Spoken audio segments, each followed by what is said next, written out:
समुपस्थितम् दैवतैश्च समागम्य द्रष्टुमभ्यागतोरणम् उपगम्य ब्रवीद्रामम् अगस्त्यो भगवान् ऋषिः।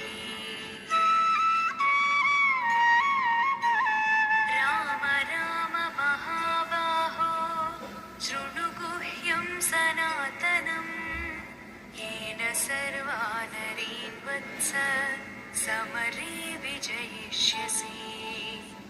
आदित्यहृदयं पुण्यं सर्वशत्रुविनाशनम्